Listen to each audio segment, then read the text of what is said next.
Hello guys, তো আজকে আমি চলে এসেছিলাম কলকাতার চাঁদনি মার্কেট। কিছু কেনার ছিল আমার, তারপরে আমি ওখান থেকে কিছু কেনাকাটা করে নিয়ে চলে এলাম। ওখান থেকে ডাইরেক্ট আমি পুতুলের মার্কেট, মানে এখানে শুধু পুতুল দেখতে পাবে, তুমি যেদিকে দেখবে সেদিকেই বিভিন্ন রকমের পুতুল এখানে বিক্রি হয়, তাও আবার অনেক কম বাজেটের মধ্যে।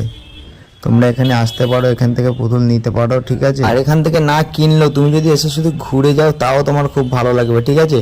কারণ এদিকে যেখানেই তুমি দেখবে, যেদিকে চোখ দেবে সেদিকেই বিভিন্ন রকমের পুতুলের আইটেম দেখতে পাবে এখানে। আর ভাই, কলকাতা মানে হাঁটার জায়গা, তুমি এখানে যত হাঁটবে তত মজা পাবে, ঠিক আছে।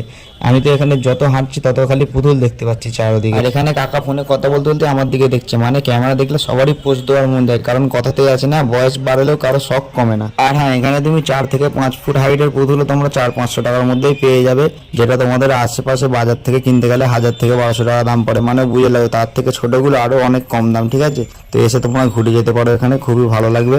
আর এই ভিডিওটা এখানেই শেষ করছি, বেশি দেরি না করো, তাড়াতাড়ি লাইক কমেন্ট শেয়ার করে দাও। আর কে কে পুতুল ভালোবাসে সেটাও কমেন্টে বলে যাও।